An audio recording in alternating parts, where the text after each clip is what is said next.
Welcome to this first video of lesson Parallel Lines of Standard 9th Mathematics Part 2.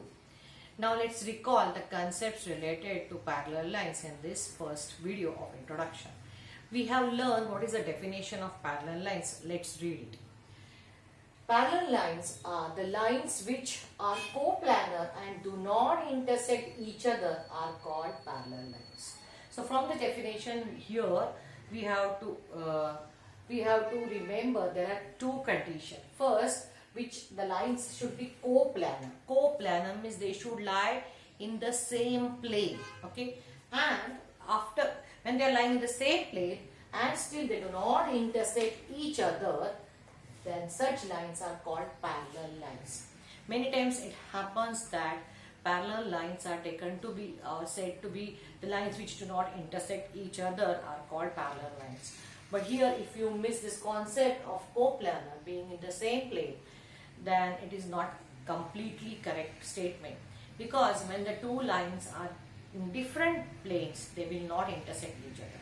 So just saying the lines which do not intersect each other are parallel lines, it is not complete statement. So here we need to understand or remember two conditions for parallel lines. First thing, it should lie in the same plane, and second thing, they should not intersect each other. Okay. So after this, let's come to the point, what is a transversal? Okay. When a line intersects two lines in two distinct points. So there is a line or one line which is intersecting two lines in two distinct points. It is a transversal of two lines. For example, let's take figure number 1, where we can see these three lines, line L, line M and line M. So line L and M are two different lines, two lines to which line N is intersecting at these 2 points. Now these 2 points are distinct points, they are not one and the same, they are not same point. So two different, distinct means different. So in that case, line N is called transversal of line L and M. Here we can see the three lines are A, B and C. Now here we can see that line A is intersecting line B at this point and line C at this point. So we can say line A is transversal of line B and C. Here we can see these two lines are parallel. So line A is a transversal of two parallel lines. But here we can see the line L and M are not parallel lines. We can see that the distance is going down and down, and at some place they will meet this to each other. So these two are not parallel lines. So line N is a transversal of two non-parallel lines. Okay. Now let's come to figure number 3, where these lines A, B and C. Now all these three lines, they pass through a single point. Okay. So these lines are concurrent lines passing through a point. So here we cannot say that any one of these lines is intersecting other two lines in two different or two distinct points. So this is not the example of transversal. Here no line is a transversal of other two lines. Okay. After recalling this concept of parallel lines and transversal, now let's recall the pairs of angles made by a transversal. Okay.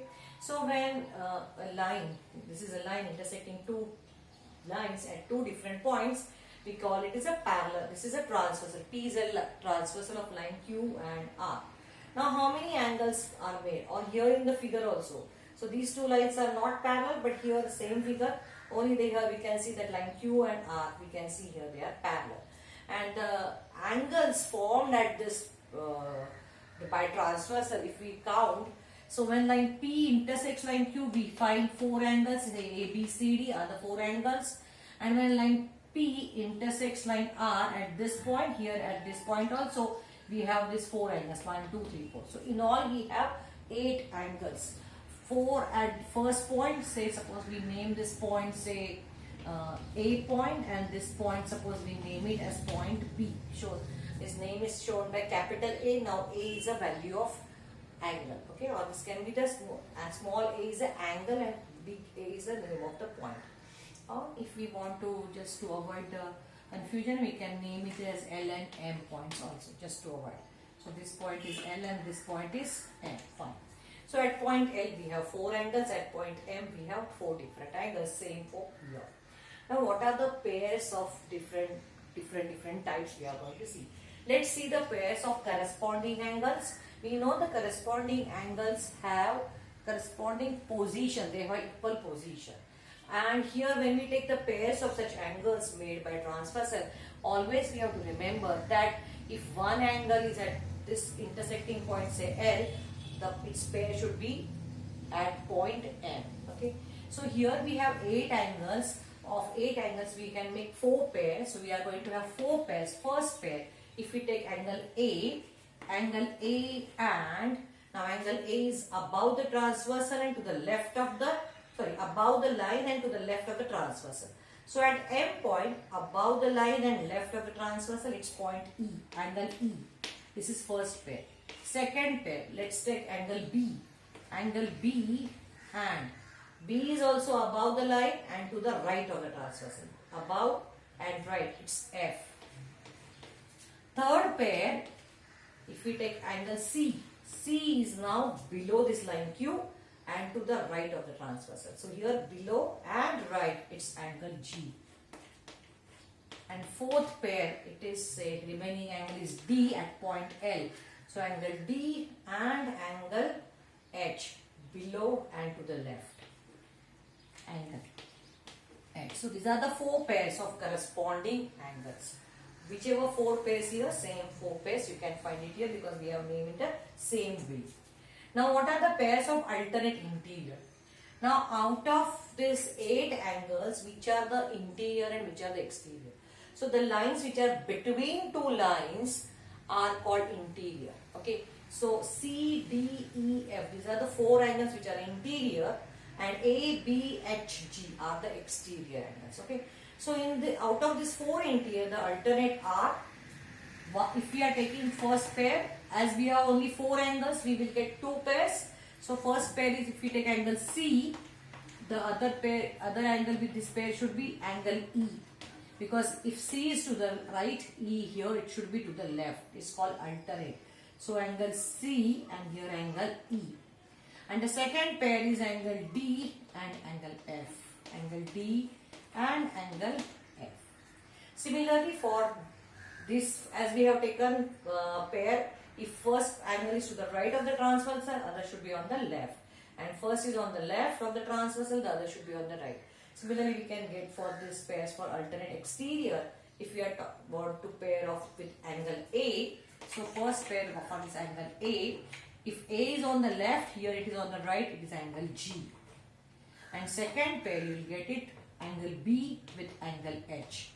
Angle B and angle H. These are the 2 pairs of alternate exterior angles. Now pairs of interior angles. Now interior angles, again these 4 we want. Now interior angles are on the same side of the transversal. So if we are taking angle C, which is on the first pair, angle C, it is on the right of the transversal. So here on the right of the transversal, it is angle F. And the second pair, if we take angle for D, which is on the left of the transversal, pair with it on the left of the transversal is angle E. Okay. So these are the pairs of angles made by a transversal. As we are recalling it, we are doing it quicker. Okay. If you want to learn this topic in detail, you can watch my video about parallel lines and angles made by transversal for standard 8. There you can find it in detail, all these pairs. Okay. Now when we have studied or recalled these pairs of angles, now whenever the transversal is intersecting 2 parallel lines, we know we have studied the special properties of this, about these angles. Okay, what are the special properties? That first of all, if we talk only about these 2 angles which are intersecting, line P and line Q are intersecting and forming an ABCD, we know that angle A and C are called as vertically opposite angles. Okay, and B and D, they are also vertically opposite. So whenever 2 lines intersect to each other, the vertically opposite angles are congruent. We know that. So angle A and angle C is congruent, angle B and angle D is also congruent. And this line, the other pair of angles, is angles in the linear pair. Okay. Here we are not talking about the second line. Only we are talking about any two lines intersecting. As here we have pair of this vertically opposite, here also we have pair of opposite angle EG and FH. These are congruent angles. Okay. So suppose if the measure of angle X, A is say X degree, here it is, then this B is, C is going to be also X degree. Okay. And suppose here, now let's see for the come to the B point, B angle. Now angle A and angle B are the angles called in the linear pair. Okay, this is a line for, so and this we know that angles in the linear pair are supplementary, means their sum is 180 degree. Okay, so if this is X degree, this can be 180 minus X degree, and similarly it's vertically opposite, it is going to be 180 minus X degree. So these two and these two are equal. Now what else property we have studied about this parallel lines? That the pairs of corresponding angle, that pairs of corresponding angles are congruent, the lines are parallel. Means if this is A is X, its corresponding angle E is also, it will also be X degree. Okay, if this is X, it's vertically opposite X, and you can check that these C and G are also corresponding, they are congruent. Similarly, these two remaining, they are 180 minus X, 180 minus X. Okay.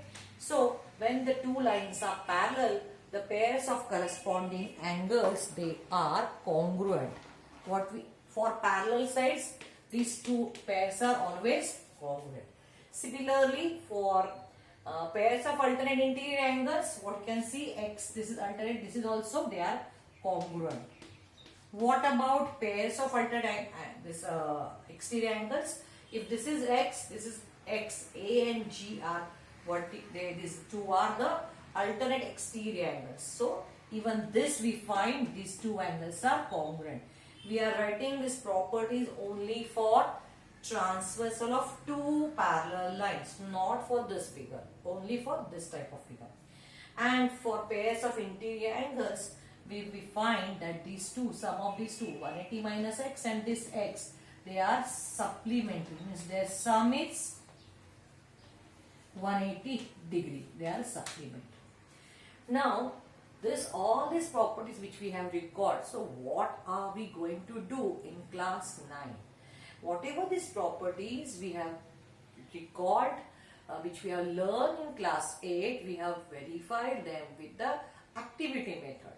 Now in this standard 9, we are going to prove these properties by proof method, by writing it in a logical way, writing the given theorem statement, figure given to prove, and that proof part how to do that we are going to learn in class 9. And when we learn to prove all these properties one after the other, then we will prove its converse too. Its converse too means now whatever the statement will be given, we will prove its opposite, its converse statement, and how we will prove that we will learn in the next videos. So whatever we have recorded, so we will prove that in the next class, next video. Okay, thank you very much. If you like this concept, please give me likes, and please subscribe the channel if you are not yet subscribed. Thank you very much.